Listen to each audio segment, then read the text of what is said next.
नमस्कार दोस्तों, मैं सुभाष शर्मा हाजिर हूं आपके सामने पुनः एक नई कक्षा प्रश्नोत्तरी पर लेकर के। और जैसा कि आप जानते हैं कि हिंदी पर यह श्रृंखला चल रही है, तो इसमें जो आज का पहला प्रश्न आप स्क्रीन पर देख रहे हैं, तो वो लिखा हुआ है कि जिस वाक्य में कार्य के होने या ना होने का बोध होता है उसे क्या कहा जाता है या वह क्या कहलाता है। जरा देखिएगा, इसने कहा कि जिस वाक्य में वाक्य हो और वो हमें बता रहा हो कार्य का करना, होना या न होना। ठीक है, देखिए दो बातें समझिए।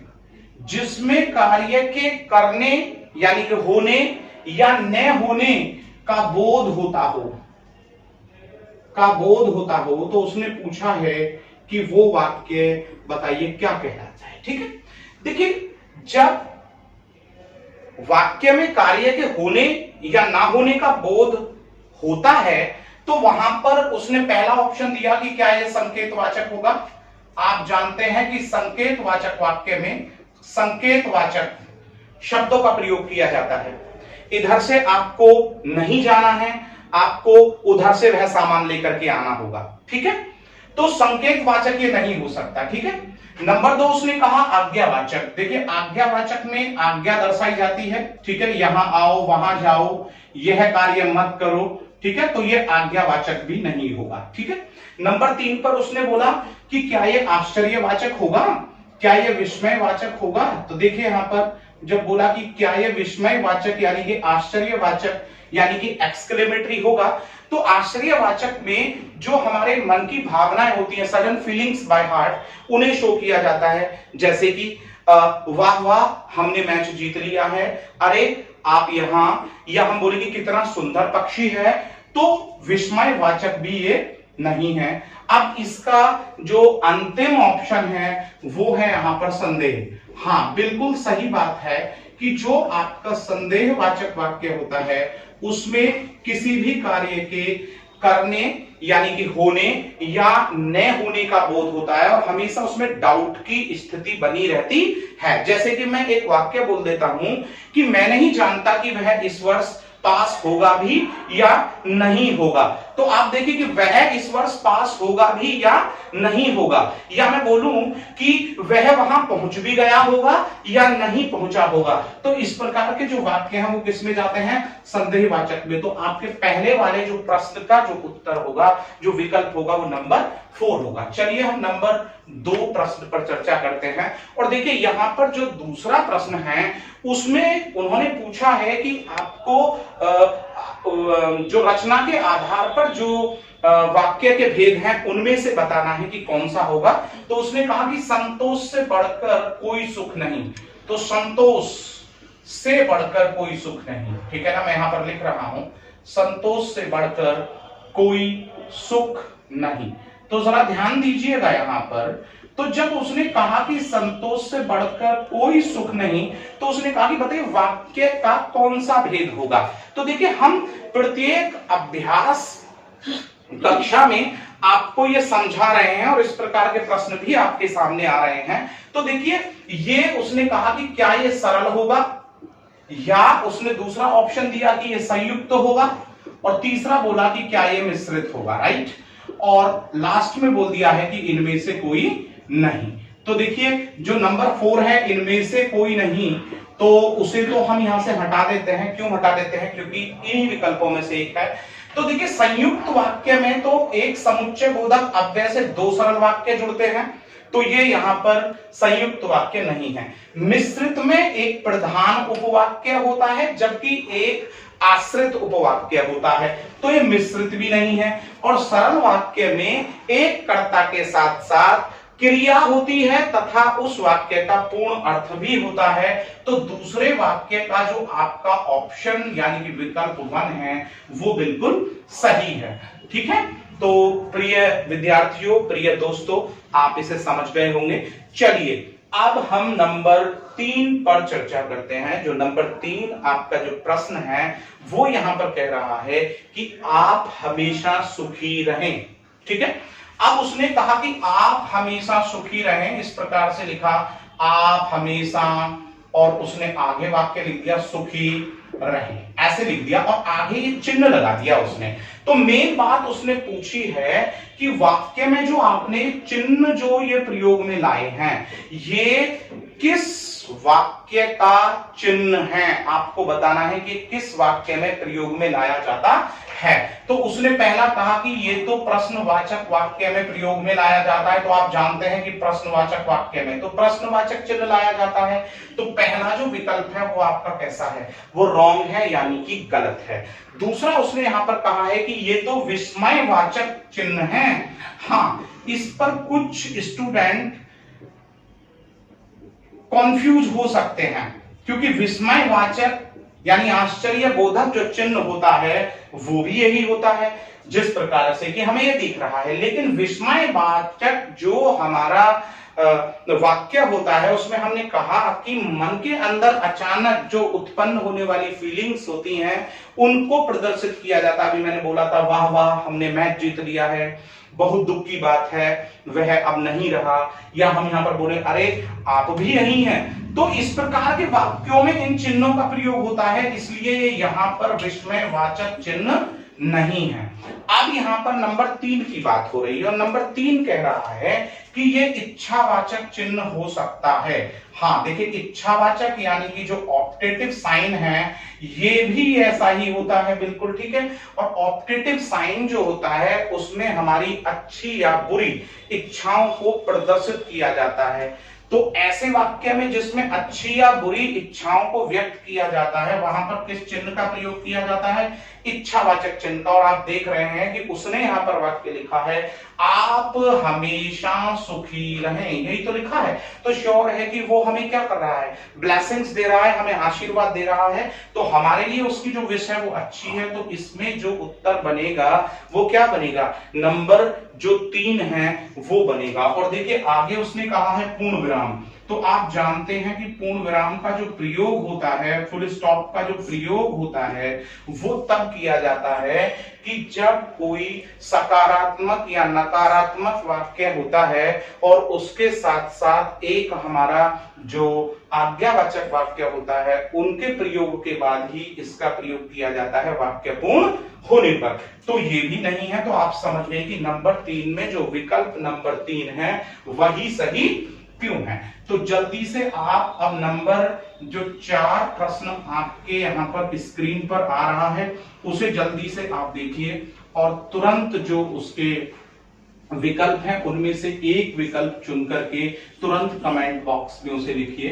तो देखिए यहां पर जो नंबर 4 है वो आपसे यहां पर कह रहा है कि आपको ये बताना है कि जो नीरस है, ठीक है ना। अब जब वहां पर उसने बोला है कि भाई बताइए कि जो नंबर 4 है वो क्या कह रहा है कि वह जो तीनों काल देखता है, क्या बोल रहा है वह जो तीनों काल देखता है उसे क्या कहेंगे हम, या वह जो तीनों काल देखता है उसके लिए आपको एक शब्द बताना है। तो देखिए उसने यहां पर जो कहा है नंबर 4 के रूप में कहा है कि वह जो तीनों काल देखता है। देखिए तीनों काल देखता है यानी कि तीनों काल देखता है, जरा ध्यान दीजिएगा, वह जो तीनों काल देखता है तो वन वर्ड सब्स्टिट्यूशन है। आपको बताना है कि इसके लिए एक शब्द क्या होगा। तो देखिए उसने पहला कहा है त्रिदेव, दूसरा कहा है त्रिनेत्र, तीसरा कहा है त्रिकालदर्शी और नंबर 4 कहा है त्रिमुंड। तो देखिए मैं बताऊं कि त्रिदेव, त्रिदेव किसको माना गया है, ब्रह्मा विष्णु महेश को त्रिदेव माना गया है। तो यहां पर हम उन्हें त्रिदेव नहीं कह सकते, वह केवल एक जो तीनों कालों को देख लेता है तो वो त्रिदेव नहीं हो सकता। दूसरा त्रिनेत्र, देखिए त्रिनेत्र की अगर हम बात करें तो त्रि मीन्स 3 और नेत्र मीन्स नेत्र, तो त्रिनेत्र को भी हम इसमें नहीं रखेंगे वन वर्ड सब्स्टिट्यूशन में। एक बनता है त्रिकालदर्शी। त्रिकाल मीन्स तीनों कालों को, और दर्शी मीन्स देखने वाला।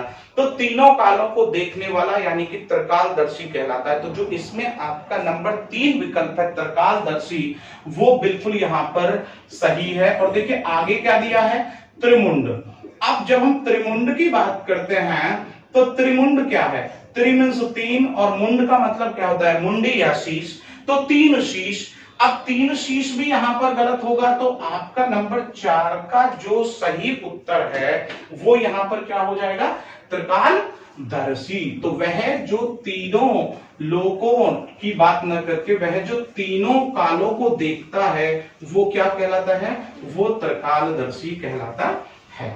चलिए अब हम यहां से आगे नंबर 5 प्रश्न को देखते हैं और देखें कि वो क्या कह रहा है आपका।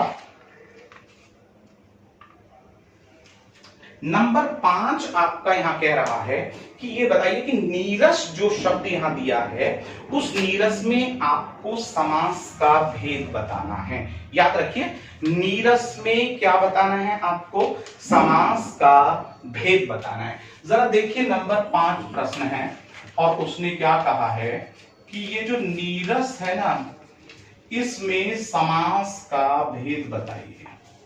राइट है, ओके। अब देखिएगा नीरस की हम बात कर रहे हैं, ठीक है। तो जब हम इसको तोड़ें तो हमें मिलेगा नी धन रस, ठीक है, ओके, यानी कि बगैर रस के है जो, ठीक है। अब जब हम इस नी को देख रहे हैं तो ये हमारा क्या निकल करके आ रहा है, ये एक अव्यय है, ठीक है, जो परिवर्तित नहीं होता और किसी भी शब्द के पूर्व में आकर के जुड़ता है और उसे एक नया अर्थ प्रदान कर देता है। तो जब हमने यहां पर देखा नीरस को, तो नीरस में उन्होंने पहला ऑप्शन दिया तत्पुरुष। अब आप जानते हैं कि तत्पुरुष में क्या होता है, विभक्ति चिन्ह का लोप होता है। किसका लोप होता है, विभक्ति चिन्ह का लोप होता है तथा इसके 6 भेद होते हैं हिंदी में। तो हम इसको नहीं नीरस के ऑप्शन में लेंगे, ठीक है। दूसरा उसने कहा द्वंद्व।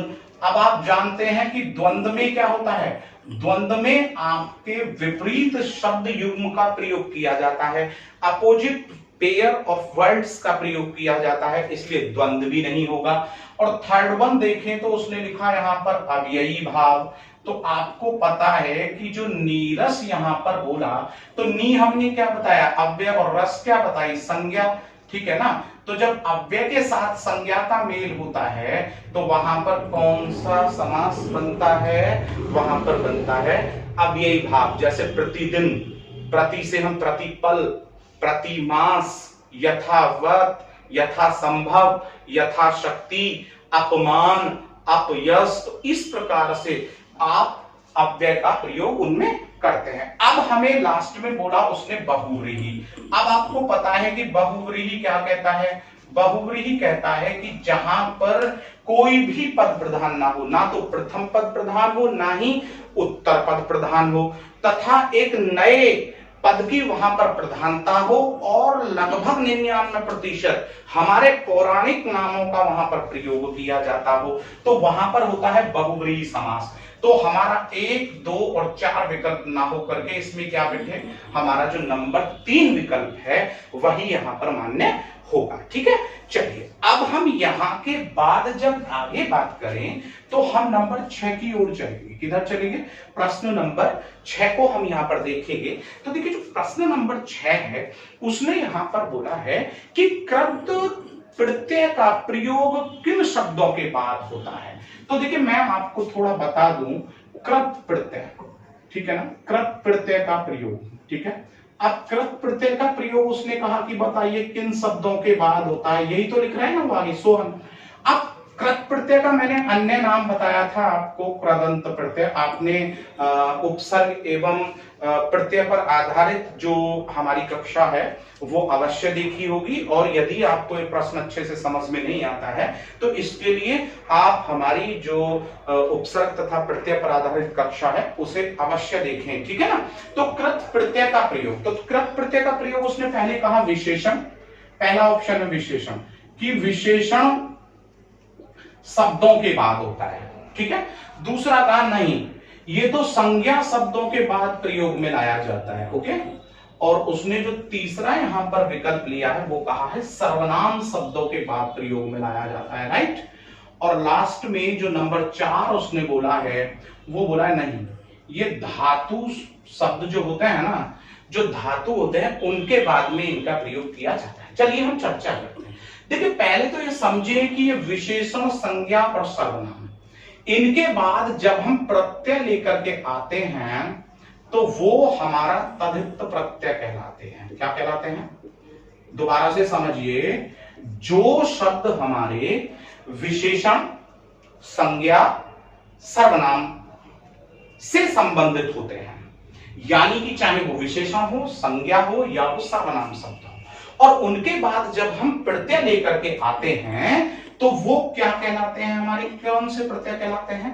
तद्धित प्रत्यय। यदि हम यहां पर तुम में हारा जोड़ दें तो यहां पर जो हारा प्रत्यय आया है वो क्या कहलाएगा? तद्धित प्रत्यय। यदि यहां पर हम मानव में ईय प्रत्यय जोड़ दें तो यहां पर संज्ञा में जोड़ा गया है, इसलिए वो क्या कहलाएगा? तद्धित प्रत्यय। अगर यहां वीर हम एक विशेषण शब्द ले लें और उसमें ता जोड़ दें, वीरता बना दें उसका, तो जो ता प्रत्यय है वो क्या कहलाएगा? तद्धित प्रत्यय कहलाएगा। अब बात यहां पर आती है धातु क्या है। तो धातु का मतलब है क्रिया का मूल रूप। क्या है? क्रिया का मूल रूप, यानी कि शैशव अवस्था, प्रारंभिक रूप। तो श्योर है कि कृत प्रत्ययों का जो प्रयोग होता है वो क्रिया के मूल रूप में जोड़ने पर किया जाता है। अब देखो, जैसे कि हमने बोला यहां पर बचता, हमने बोला बचना, तो अब आप देखिए यहां पर क्रिया का मूल है बच, तो इसमें भी ता जुड़ा और इसमें ना जुड़ा। तो ये जो ता और ना प्रत्यय जुड़े हैं तो वो किस में जुड़े हैं? क्रिया के मूल रूप में जुड़े हैं, यानी कि धातु रूप में जुड़े हैं। तो उसने कहा कि कृत प्रत्ययों का प्रयोग कहां होता है? तो वो होता है क्रिया के मूल या धातु रूप के बाद। और धातु रूप क्या होता है? जैसा मैंने अभी बताया, धातु रूप होता है क्रिया का प्रारंभिक अवस्था। ठीक है, चलिए अब हम यहां से चलते हैं नंबर 7 की ओर। और देखिए, आप नंबर 7 को बहुत जल्दी से पढ़िए और मुझे बताइए कि ये क्या कह रहा है। नंबर 7 में उसने कहा है कि यदि पानी से तात्पर्य चमक से है, क्या बोला उसने? यदि पानी से तात्पर्य चमक से है तो पानी से तात्पर्य किस अन्य शब्द से भी होगा दिए गए विकल्पों में से? जल्दी से मुझे इसका उत्तर आप लिख के भेजिए कमेंट बॉक्स में, ठीक है ना। यदि आप कक्षा को बहुत ध्यानपूर्वक देख रहे हैं तो जल्दी से आप मुझे इसका कमेंट भेजिए। देखिए यहां पर उसने कहा है कि देखिए, यदि पानी से तात्पर्य, दोबारा से ध्यान दीजिएगा, पानी को उसने क्या माना? पानी को उसने कहा कि पानी बराबर चमक के है, ठीक है। तो उसने कहा कि पानी का मुझे दूसरा अर्थ भी बताइए। पानी का क्या पूछा उसने? कि जो भी यहां पर विकल्प दिए हैं उनमें से दूसरा अर्थ क्या होगा। तो देखिए पहले हम समझें। देखिए पहला दिया स्वाभिमान। क्या दिया है पहला? स्वाभिमान। भाई देखिए स्वाभिमान क्या है आप समझ गए होंगे। स्व मीन्स अपना, अभिमान, ठीक है। तो पानी का दूसरा अर्थ अपना अभिमान नहीं हो सकता। दूसरा उसने बोला इज्जत। हाँ, इज्जत यहां पर हो सकता है, अभी मैं इसको टिक कर लेता हूं, लेकिन अभी नंबर 3 और नंबर 4 विकल्प की ओर चलेंगे। फिर बोला यहां पर उसने सार, ठीक है ना। क्या बोला? सार। और देखिए यहां पर जो नंबर 1 विकल्प दिया था वो दिया था उसने सर्व। तो देखिए यहां पर उसने दूसरा, यहां पर उसने नंबर 3 और ये नंबर उसने 4। और जब नंबर 1 की बात आई तो नंबर 1 उसने माना था यहां पर सर्व। सर्व मीन्स सभी। अब पानी से तात्पर्य सभी तो हो नहीं सकता, तो हमें हटाना पड़ेगा। पानी से तात्पर्य यहां स्वाभिमान भी नहीं है, हटाना पड़ेगा। पानी से तात्पर्य इज्जत है। और सार क्या होता है? कंक्लूजन होता है। सार से मतलब क्या होता है? कंक्लूजन होता है, निचोड़ होता है। तो पानी से तात्पर्य क्या होगा यहां? इज्जत। अब आप इसे उस दोहे में ले जा सकते हैं कि जिसमें रहीम दास जी कहते हैं कि रहीमन पानी राखिए, बिन पानी सरसून, पानी गए न उबरे, मोती मानुष चून। तो देखिए वहां उन्होंने कहा है कि रहीम दास जी कहते हैं कि देखिए प्रत्येक मनुष्य को पानी की बहुत इज्जत करनी चाहिए। क्यों करनी चाहिए? कि उन्होंने कहा है कि पानी गए ने उबरे, पानी गए ने उबरे, कि पानी के बगैर नहीं उबर सकते। कौन कौन? मोती, मानुष, चून। मैं आपको बताता हूं, पानी से उन्होंने जोड़ा एक तो मोती को, एक मानुष को और एक चून को। ठीक है, जरा ध्यान दीजिएगा। अब पानी से तात्पर्य जब मोती से आया तो उन्होंने क्या बताया? चमक। यदि मोती के पास चमक रूपी पानी नहीं होगा तो मोती की वैल्यू 0 हो जाएगी। फिर उन्होंने कहा कि यदि मानुष के पास पानी नहीं होगा, यानी कि इज्जत नहीं होगी, तो मनुष्य की जीवन भी व्यर्थ है, बेकार है। और पानी से जो उन्होंने चून को माना वो यहां पर जल से माना। यदि उसको गूंथना है तो हमारे पास जल होना चाहिए, अन्यथा ये तीनों गलत होंगे। तो इसलिए उन्होंने कहा कि रहीमन पानी राखिए, बिन पानी सब सून। और बिन पानी के तो देखिए, ना तो मोती की कोई वैल्यू है और ना ही मानुष की कोई वैल्यू है और ना ही आटे की कोई वैल्यू है। तो यहां पर जो मनुष्य के लिए बोला है उन्होंने पानी, वो बोला है इज्जत। तो आप समझ गए होंगे कि यहां पर जो आपका उसका 7वीं का जो ये प्रश्न है उसका जो विकल्प नंबर 3 है वो बिल्कुल सही है। चलिए अब जल्दी से हम यहां पर नंबर 8 को पढ़ते हैं। तो देखिए 8 नंबर क्या कह रहा है, जल्दी से देखिए।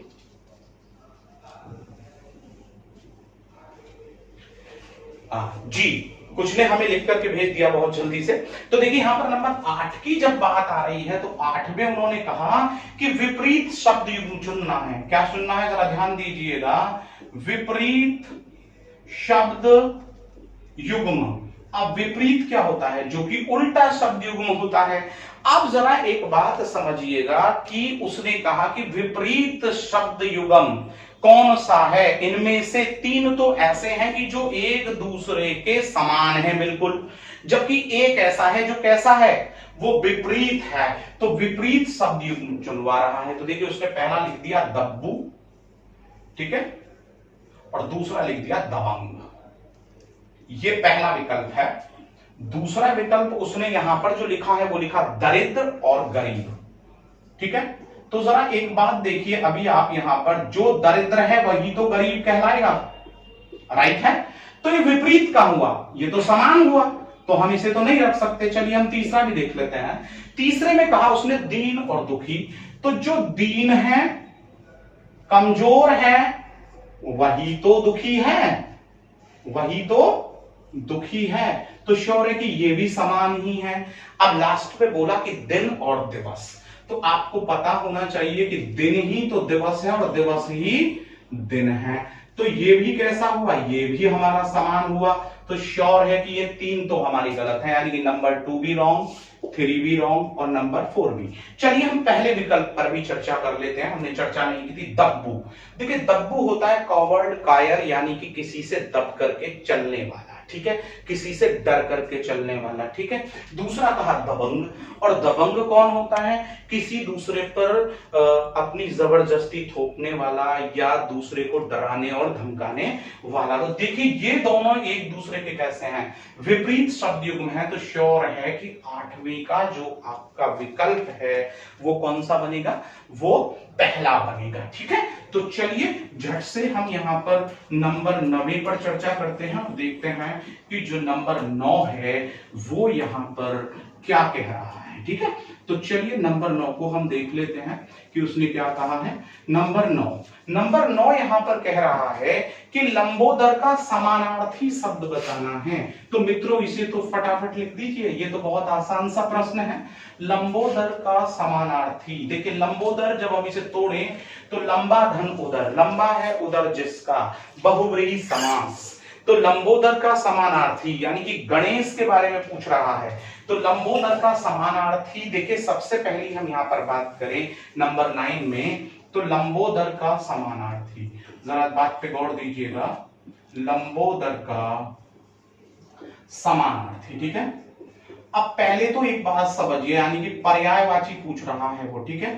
अब लंबोदर का समानार्थी क्या होगा? पहला कहा उसने ऋणदाता। अब ऋणदाता तो साहूकार है, राइट है ना भाई। जो ऋण देता है वो तो साहूकार है, तो लंबोदर ऋण थोड़ी देते हैं, गजानन गणेश कोई ऋण थोड़ी बांटते हैं। दूसरा कहा सिद्धिदाता, हाँ रिद्धि सिद्धि के स्वामी इनको बताया गया है, रिद्धि सिद्धि के स्वामी इनको बताया गया है, तो श्योर है कि अभी तक दूसरा विकल्प सही है। फिर कहा अन्नदाता, आप जानते हैं अन्नदाता भाई किसको कहा जाता है, हमारे सभी किसान भाइयों को अन्नदाता कहा जाता है। तो अन्नदाता तो किसान होते हैं, तो लंबोदर तो उनके लिए भी नहीं बोला जाएगा। अब यह नंबर 4 की बात आती है। एक कहा विनयदाता, यानी कि जो विनय प्रदान करता है, ठीक है ना। तो यहां पर जितने भी ऑप्शंस हैं उनमें जो सबसे ज्यादा सटीक और सही ऑप्शन है लंबोदर का जो समानार्थी है वो क्या बैठेगा यहां पर, सिद्धिदाता। तो आप समझ गए होंगे यहां पर नंबर 9 का जो विकल्प है वो आपका दूसरा सही है। चलिए यहां से तुरंत हम नंबर 10 की ओर चलते हैं, और उसने यहां पर बोला है कि जो ये शब्द है ना दिग्भ्रम, जरा ध्यान दीजिए। उसने कहा कि दिग्भ्रम जो है ये बताइए वो किस संधि का भेद है, दिग्भ्रम कौन सी संधि है, ठीक है ना, कौन सा संधि भेद है, ठीक है ना। अब संधि के भेद देखिए, अगर हम देखें तो एक तो हमारा हो गया स्वर संधि, एक हो गया हमारा व्यंजन संधि, और एक है हमारा क्या कह देते हैं विसर्ग संधि, यानी कि स्वर व्यंजन और विसर्ग संधि, ठीक है ना। तो अब उसने कहा कि दिग्भ्रम में कौन सी संधि का भेद है। देखिए अगर हम इसे तोड़ें तो इसका संधि विच्छेद ये बनेगा दिक धन भ्रम, ठीक है ना। तो श्योर है कि जब कै व्यंजन से मेल हो रहा है किसी स्वर का तो ये कौन सा संधि भेद होगा, यहां पर व्यंजन होगा। तो अब देखिए जल्दी से कि आपका व्यंजन कौन सा इसमें दिया है, तो वो तो श्योर है कि वो दूसरा विकल्प है आपका। तो आप 10वें का जो दूसरा विकल्प है वो मानेंगे और यहां पर 11वें पर चलेंगे। 11वां कह रहा है कि प्यास का तत्सम रूप। देखिए प्यास, देखिए जरा शब्द देखिएगा, यहाँ प्यास है और उसने कहा कि इसका तत्सम हमें चाहिए। पहला दे दिया प्यास, कोई शब्द नहीं होता, ये कोई शब्द नहीं होता, रॉन्ग, अशुद्ध वर्तनी है। दूसरा कहा पियासा, देखिए पियासा भी कोई शब्द नहीं होता, प्यासा होता है, ठीक है। और एक कहा उसने प्यास, ठीक है, और एक कहा उसने यहां पर पिपासा। तो कभी आपने सुना है कि उसकी रक्त पिपासा बढ़ गई, युद्ध में उसकी रक्त पिपासा बढ़ गई, तो युद्ध में जाने पर उसकी जो रक्त पीने की जो प्यास थी वो बढ़ गई, क्योंकि जो प्यास शब्द है ये हमारा क्या है आप जानते हैं, ये तद्भव है, ठीक है ना। और ये तीनों देखिए ये दोनों तो वर्तनी ही अशुद्ध हैं, और अगर हम इसकी बात करें तो ये क्या शब्द है, तद्भव है। तो अब इसका तत्सम शब्द ही पूछा है इन दोनों का ही, क्योंकि ये दोनों ही एक ही तो लिखे हैं, तो श्योर है कि इसका तत्सम शब्द क्या होगा, पिपासा। और जो आपका विकल्प नंबर 4 है वो यहां पर सही है। चलिए नंबर 12वें को पढ़िए बहुत जल्दी से। 12वें में उसने कहा है आपसे काल के कितने भेद होते हैं, जरा ध्यान दीजिएगा। काल के कितने भेद होते हैं, अरे काल के 3 भेद होते हैं। कितने भेद होते हैं, 3 भेद होते हैं। अब वो 3 भेद कौन से होते हैं, एक तो होता है आपका वर्तमान काल, जरा ध्यान दीजिएगा, हिंदी के अकॉर्डिंग हम बात कर रहे हैं वर्तमान काल। दूसरा बनेगा भूतकाल, और देखिए तीसरे काल की अगर हम बात करेंगे तो भविष्यत काल। क्या बनेगा, भविष्यत काल, ठीक है ना, जिसे आप भविष्य फ्यूचर बोलते हैं। तो एक प्रेजेंट, एक पास्ट और एक फ्यूचर। तो काल के 3 भेद होते हैं। अब आप देखिए जल्दी कि किस ऑप्शन में वो आपका दिया है, तो आप तुरंत ही उस ऑप्शन को यहां पर टिक कर लेंगे कि काल के 3 भेद यहां पर जो होते हैं आप उसे जल्दी से मतलब अपना सही करें। अब यहां के बाद जब हम आगे बढ़ रहे हैं तो नंबर 13वें प्रश्न पर हम यहां पर चल रहे हैं। 13वां प्रश्न, त्रुटिपूर्ण वाक्य का चयन। बिल्कुल बहुत अच्छा प्रश्न है ये।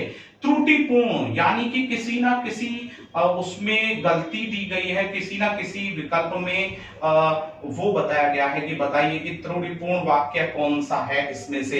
ए बे से दे 1 2 3 4 ABCD कौन सा? वे मित्र होकर भी, बिल्कुल सही है, वे मित्र होकर भी, बिल्कुल सही, यानी कि जो पहला ऑप्शन है, ए ऑप्शन है, बिल्कुल सही है। दूसरा बोले परस्पर एक दूसरे को, जब परस्पर दे दिया तो उसके साथ एक दूसरे से क्या तात्पर्य है? वे मित्र होकर भी परस्पर दिया और फिर दे दिया एक दूसरे को, तो वे मित्र होकर भी एक दूसरे को संदेह की दृष्टि से देखते हैं। तो यहां जो दूसरे विकल्प में परस्पर दिया है ना और एक दूसरे को दिया है, राइट है, तो यहां से आपको क्या बताना है? परस्पर का मतलब ही आपसी होता है, ठीक है ना। तो वे मित्र होकर भी एक दूसरे को संदेह की दृष्टि से देखते हैं। तो यहां पर जो आपका विकल्प नंबर 2 है वो 100% गलत है। तो 13वें में आपको क्या करना है, आप समझ गए होंगे कि परस्पर जो यहां पर शब्द दिया है उसे आपको यहां से हटाना है, क्योंकि परस्पर से तात्पर्य ही आपसी होता है, ठीक है। तो चलिए नंबर 14वें प्रश्न की ओर हम अपना रुख करते हैं और देखते हैं कि नंबर जो 14वां प्रश्न है वो क्या कह रहा है और कितने अच्छे से आप उसे समझ पाते हैं और हम कितने अच्छे से उसे समझा पाते हैं। 14वां प्रश्न कह रहा है 1000 वर्षों के समूह के लिए एक उपयुक्त शब्द बताइए। देखिए वन वर्ड सब्स्टिट्यूशन है, 1000 वर्षों का समूह यानी कि ग्रुप ऑफ 1000 ईयर्स। तो देखिए जब यहां पर 1000 वर्षों का समूह उसने पूछा है 14वें प्रश्न में, तो 1000 वर्षों का समूह क्या होता है? 1000 वर्षों का समूह, राइट है। मैं इसलिए लिख रहा हूं ताकि आप इसको समझ सके व्हाइट बोर्ड के जरिए। 1000 वर्षों का समूह, देखिए पहले समझे, उसने बोला यहां पर सहस्रावधि, क्या बोला? सहस्रावधि, ठीक है, जरा देखिएगा। दूसरा उसने बोला शताब्दी, क्या बोला? शताब्दी, राइट है। तीसरा उसने यहां पर बोला शती और फिर बोला शती के साथ उसने बोला है दशाब्दी, क्या बोला है? दशाब्दी। जरा ध्यान दीजिए, दशाब्दी। आप जरा देखिए दशाब्दी तो 10 वर्षों का समूह है, 10 वर्षों का समूह। शती ऑलरेडी 100 वर्षों का समूह है, ठीक है ना। और जो शताब्दी है वो भी शती ही है, 100 वर्षों का समूह है। और यहां पर सहस्राब्दी जो है वो 1000 वर्ष का जो समूह होता है उसे कहा जाता है। तो आपका विकल्प क्या होगा यहाँ पर? वो यहाँ पर होगा 14वीं का जो विकल्प नंबर 1 यानी कि जो पहला यहाँ पर दिया है वही बनेगा। चलिए फटाफट हम नंबर 15 को भी देख लेते हैं। नंबर 15 कह रहा है अंडे सेना मुहावरे का अर्थ आपको बताना है। क्या बताना है? अंडे सेना। हाँ, ये बहुत ज्यादा बोला जाता है। आप देखेंगे कि कोई भी व्यक्ति है कहीं पर फ्री बैठा हुआ है तो वहां उसे बोला जाता है कि भाई ये तो बताओ कि तुम यहाँ खाली बैठे हुए क्या अंडे से रहे हो? तो अंडे सेना जो मुहावरा है उसका अर्थ, अब देखिए उसने यहां पर आपको ऑप्शन यानी कि जो विकल्प है वो दिया है कि घर में बैठकर, पहला दिया है अंडे उबालना। क्या? अंडे उबालना।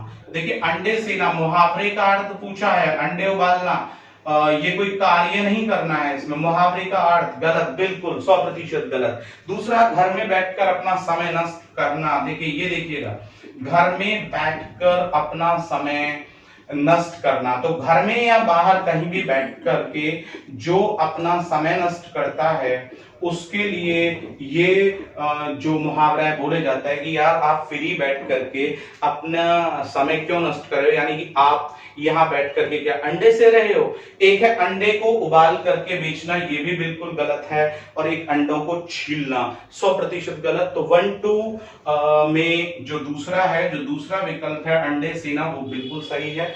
अब हम इसके बाद यानी कि 15वें का दूसरा विकल्प सही करने के बाद हम 16वें की ओर चल रहे हैं। और देखिए बहुत बहुत अच्छा प्रश्न है, जरा देख लीजिएगा आपका किससे संबंधित प्रश्न है, आप समझ सकते हैं। बहुत ही इंपॉर्टेंट, बहुत ही अच्छा, ठीक है ना। इस सीरीज में सब प्रश्न बहुत ही इंपॉर्टेंट है, सभी टीजीटी पीजीटी में आए हुए हैं।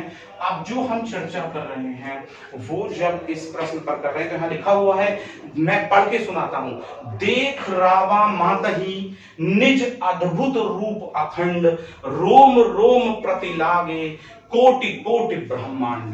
दोबारा से बताता हूं, देख रावा मातहि, देखिए श्री कृष्ण की माता है यशोदा, ठीक है ना, और वो उनको डांट रही हैं और डांट रही कह रही कि तूने माखन खाया है कि नहीं खाया? नहीं मां, मैंने नहीं खाया है। जैसे ही उनका मुख खुलवाया है तो उसमें देख रावा मातहि निज अद्भुत रूप अखंड, तो उनके मुख में जो उनको ब्रह्मांड दिखाई दिया है, रोम रोम प्रति लागे कोटि कोटि ब्रह्मांड, तो सारे ब्रह्मांड उनके मुख में दिखाई दिए हैं। तो ये बताइए कि मां उनको देख करके क्या वीरता का अनुभव करेगी? बिल्कुल नहीं। क्या श्रृंगार का अनुभव करेंगी? बिल्कुल नहीं। हाँ, अद्भुत यानी आश्चर्य का रस करेंगे, अनुभव करेंगी कि जिसे मैं एक साधारण बालक समझ रही हूं वो तो साक्षात भगवान है। तो इसमें अद्भुत रस है और रौद्र इसलिए नहीं हो सकता क्योंकि वहां ना तो मां को क्रोध दिखाया है और ना ही कृष्ण को। तो आप 16वें को बगैर लिखे आसानी से समझ गए होंगे कि ये अद्भुत रस क्यों है। चलिए हम 17वें प्रश्न की ओर चलते हैं। तो 16वें का विकल्प आप समझ गए, अद्भुत। 16वें का क्या है? अद्भुत रस, ठीक है ना। अच्छा, यानी कि तीसरे नंबर का विकल्प सही है।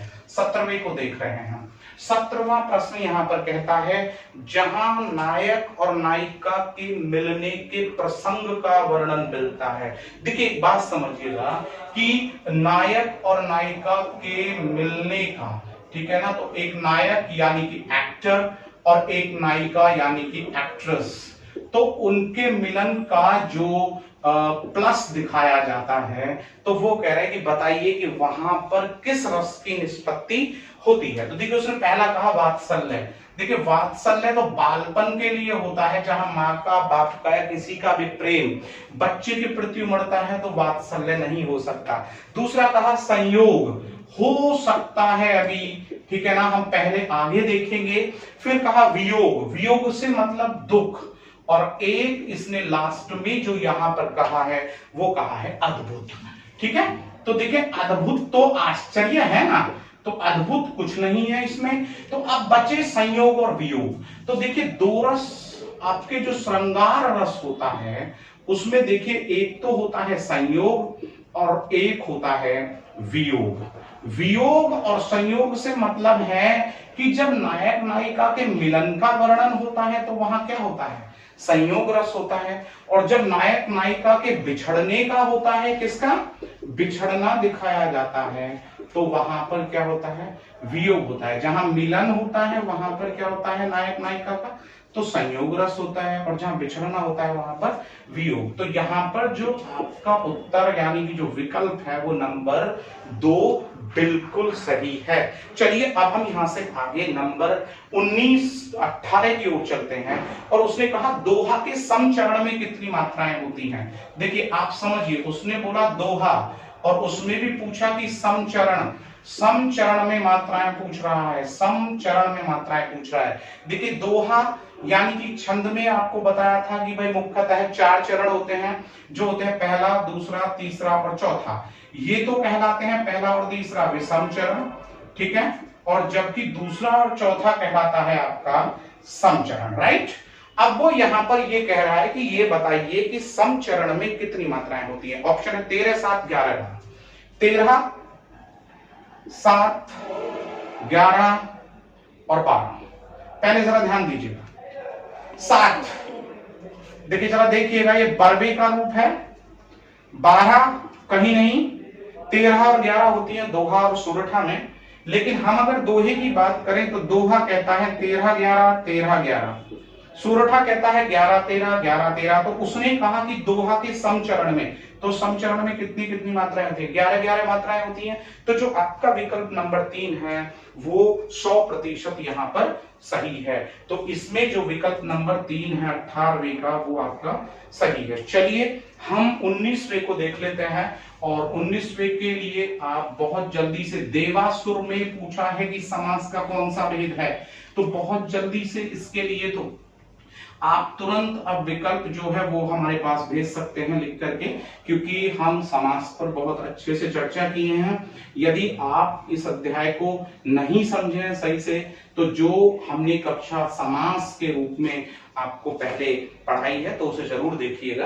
अब हम यहाँ बात कर रहे हैं देवासुर में समास। किस पे बात कर रहे हैं? देवासुर में समास।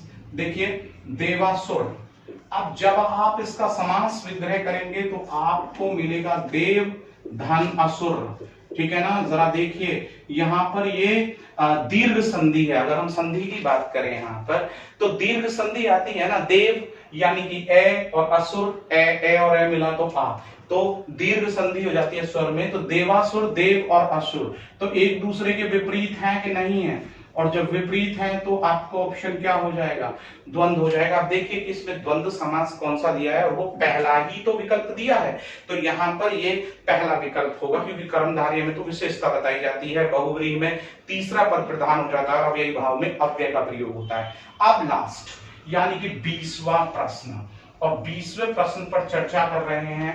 बड़ी खुशी हो रही है क्योंकि आपको अभ्यास का आज के लिए अंतिम प्रश्न है, फिर आपके सामने एक नई कक्षा आएगी। तो देखिए इसमें दिया है सुरेश की बिल्ली दौड़ती है, कौन सा कारक है? देखिए सुरेश की बिल्ली, पहले तो ये समझें, सुरेश की बिल्ली दौड़ती है, तो जरा यहां पर देखिएगा दौड़ती है, तो पहले सुरेश और बिल्ली का आपस में संबंध है, और आपको पता है कि का की के किस में मिलते हैं? ये संबंध कारक में मिलते हैं, आपने पढ़ा होगा ना, ठीक है ना। तो जब आप विभक्ति चिन्ह पढ़ेंगे तो उसमें जो काकी के आते हैं वो किस में आते हैं? संबंध कारक में। इसमें जो पहला विकल्प दिया कर्ता, उसके लिए तो ने आता है, दूसरा दिया कर्म, उसमें तो को आता है, और फिर दिया इन्होंने अपादान, अपादान में आता है से अलग होना, रिश्ता खत्म करना। तो यहां पर जो आएगा वो संबंध आएगा काकी के। सुरेश की बिल्ली है तो संबंध कारक यहां पर है, तो 20वें का जो आपका है वो चौथा विकल्प है। तो प्रिय दोस्तों, मैं समझता हूं कि आपको ये कक्षा बहुत अच्छी लगी होगी, आपने बहुत इस पर एंजॉय किया होगा, और इस एंजॉय को ही मैं ये समझता हूं कि आप आगे बढ़ाते हुए अपनी परीक्षा में अच्छे अंक लेकर के आए। पुनः आपके सामने एक नई अभ्यास के साथ उपस्थित होऊंगा। तब तक के लिए मैं विदा चाहता हूं। नमस्कार, गुड बाय, जय हिंद।